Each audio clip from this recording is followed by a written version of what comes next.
primeira notícia que veio nos jornais é que todos os passageiros tinham morrido. Todos. Eu fui o único que sobreviveu. Minha mãe levantou do sofá. Não falei que o meu filho estava vivo! Era a minha primeira viagem para o exterior. O meu sonho sempre foi conhecer Londres, porque eu era roqueiro, tinha banda, tocava baixo. E Londres, naquela época, década de 70, era a meca do rock and roll. Era a geração Rolling Stones, The Who, Led Zeppelin, Beatles. Essas bandas conhecidas não vinham para a América do Sul, muito menos para o Brasil tocar na década de 70. E aí eu economizei meu rico dinheirinho, que naquele tempo era muito caro você viajar. E aí entrei numa agência da Varig e saí de lá, a minha paixão, com o meu sonho realizado. Era um Boeing 707 da Varig, ele saía do Rio, fazia escala em Paris e ia para Londres. A primeira notícia que veio nos jornais é que todos os passageiros tinham morrido. Todos. Não havia nenhum sobrevivente passageiro.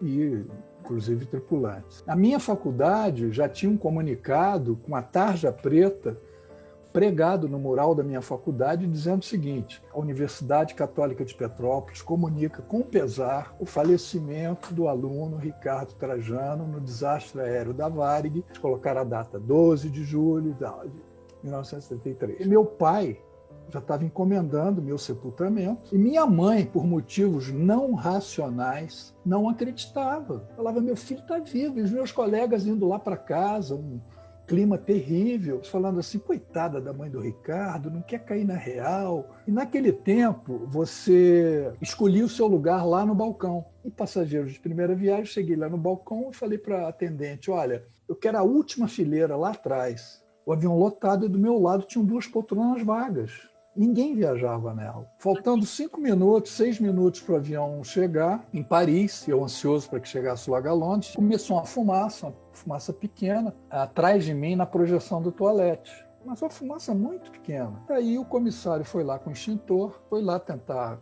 contornar o problema, e todos os passageiros do meu lado ali, à volta, também viram.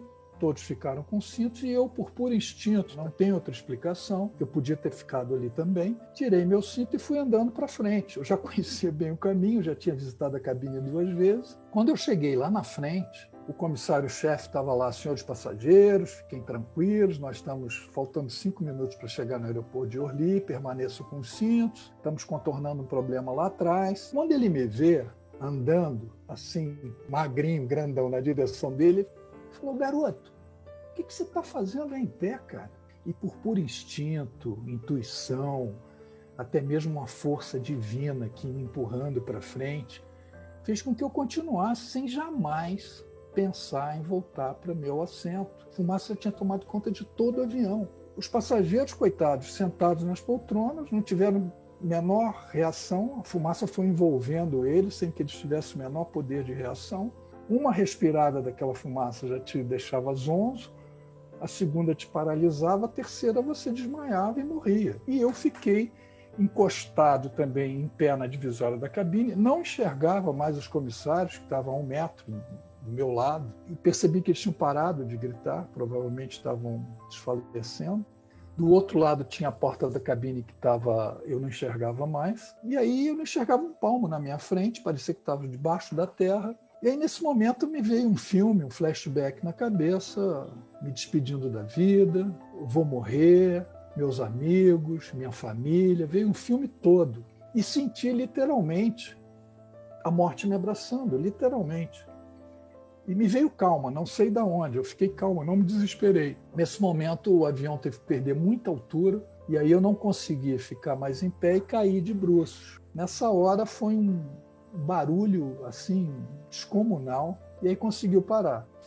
No momento que ele parou, eu apaguei como se tivesse tomado uma anestesia geral, ainda fiquei dentro daquela fornalha ali uns 10 minutos, aquela fuselagem do teto foi caindo todo em chamas em cima das pessoas, carbonizando as pessoas, ele começou a pegar fogo, e caiu uma placa grande aqui nas minhas costas, eu não senti, já estava desacordado. Os bombeiros chegaram e eles colocaram essa escada, os bombeiros, e o meu corpo estava estirado em frente a essa porta, era o primeiro corpo. Atrás de mim tinham outros comissários mortos. Os bombeiros subiram, viram que eu estava vivo, me puxou pelo cabelo, roqueiro, cabeludão, e aí me colocaram rapidamente num helicóptero. 10 minutos depois eu estava dando entrada no hospital. Tinha pessoal da Varig lá também. Me confundiram com um comissário. Então eu era o Sérgio Balbino, esse comissário já tinha morrido, mas o meu porte físico era parecido com o dele. Nesse período que eu fiquei em coma, as pessoas me chamando de Sérgio Balbino, eu não sei como eu comecei a escutar isso em coma, pedi uma caneta e uma folha de papel, e com uma letra tremida de criança, eu comecei a escrever o nome do meu pai, meu nome, telefone, endereço. Eu psicografei esse bilhete. E foram na lista de passageiros apenas para dar uma checagem. De repente, encontra meu nome lá, Ricardo Trajano. Mas como? Como que esse cara é passageiro? Como que esse cara estava lá na frente, caído, junto com os comissários, todos os passageiros mortos nas poltronas? Minha mãe levantou do sofá, meus amigos contando, apontou para todo mundo e começou a dar bronca. Eu não falei que o meu filho estava vivo. Eu fiquei sabendo tempos depois que os médicos não me davam uma semana de vida. A minha primeira radiografia de pulmão era como se fosse meu atestado de óbito. Eu fiquei 3 meses hospitalizado. Mas desde os primeiros dias de internação, eu procurava extrair dentro daquele ambiente as coisas boas que me rodeavam. Aparentemente banais, mas sempre carregadas de uma energia, de um otimismo que me alimentavam enormemente e que me davam forças para lutar pela vida. E essas coisas era tipo, meus pais estavam no hospital, não podiam entrar no CTI. Todos os dias ele fazia uns cartazes para mim, escrevendo frases bobas. Bobas eu falando aqui agora, né? Vamos lá, Ricardo! Força, Ricardo! Ricardo, você vai sair dessa! Entregavam para a enfermeira, e a enfermeira me mostrava todos os dias uma frase dessa diferente. Graças a Deus não fiquei com sequelas, mas só me faltava uma coisa: terminar a minha viagem, que foi interrompida. 1 ano e pouco depois, eu voltei na mesma agência da Varig. Eu tinha comprado aquela passagem, aquele meu sonho, aquela minha paixão. Não me identifiquei, cheguei para a atendente e disse: olha, eu gostaria de uma passagem para Londres com escala em Paris. Ela imediatamente me passou o preço. Eu falei: não, você não está entendendo. Sabe aquele acidente que teve há 1 ano e pouco atrás e que sobreviveu apenas um passageiro? Pois é, esse passageiro sou eu.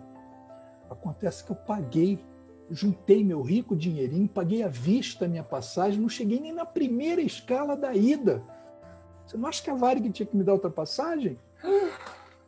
Ela ficou doida, falou: mas foi você, me deu um abraço super carinhoso. Eu sei que minutos depois a Varig me deu essa passagem. Eu chego à conclusão que, na verdade, nós somos seres essencialmente simples. A nossa natureza é simples. Nos momentos mais importantes, mais difíceis da nossa vida, a simplicidade é tudo. São as pessoas que nos contagiam. Eu procurava tomar, ficticiamente, dentro da minha cabeça, o meu melhor remédio, a minha superdose diária, que eu chamava, aqueles cartazes dos meus pais, aquelas cartas, dezenas de cartas que eu recebia, aquelas fitas cassete que eu ouvia. Eu canalizava aquilo tudo para um pensamento só: eu quero sair daqui, eu vou sair daqui. Sabe para que eu queria? A única coisa que eu queria: para dar um abraço e um beijo nas pessoas que eu mais amava. Em fevereiro do ano passado, antes da pandemia, eu recebo o telefone de um cara: puxa, Ricardo, eu fiquei pensando tanto se eu ligava para você, se eu não ligava. Me chamo Ricardo, queria falar uma coisa com você que aconteceu na época do seu acidente, que eu tenho certeza que você não sabe. Cara,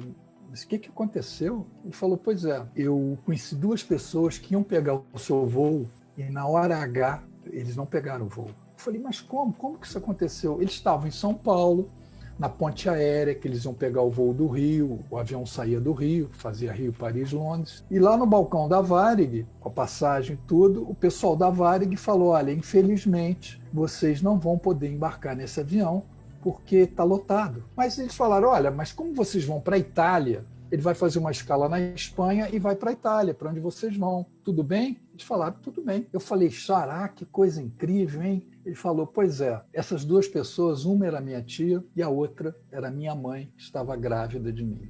e ela colocou o nome de Ricardo em sua homenagem. Eu fiquei louco e depois eu fiquei mais louco ainda, que eu falei, Xará, ainda tem um detalhe. O avião estava lotado e haviam 2 lugares do meu lado, os únicos lugares que estavam vagos eram os 2 assentos que estavam do meu lado.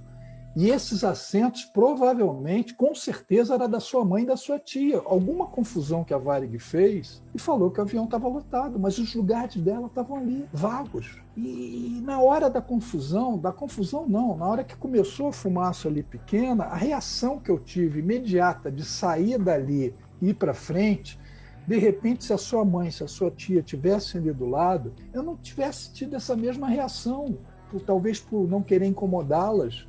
Eu talvez ficasse ali mais uns 30 segundos.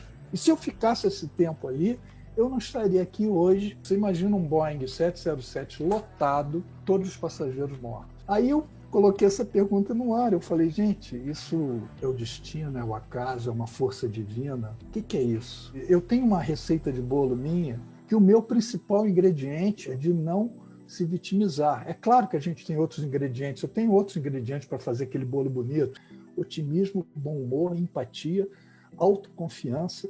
E quando você tira aquele bolo bonito, você ainda coloca uma pitadinha de ousadia. Mas o principal para mim é de você não se vitimizar. Parar de se achar um pobre coitado, parar de ficar chorando pelos cantos, parar de achar que o mundo está contra você. Nunca se dê por vencido, porque quando você pensa que tudo acabou, é o momento onde tudo recomeça. Levanta, sacode a poeira e dá a volta por cima.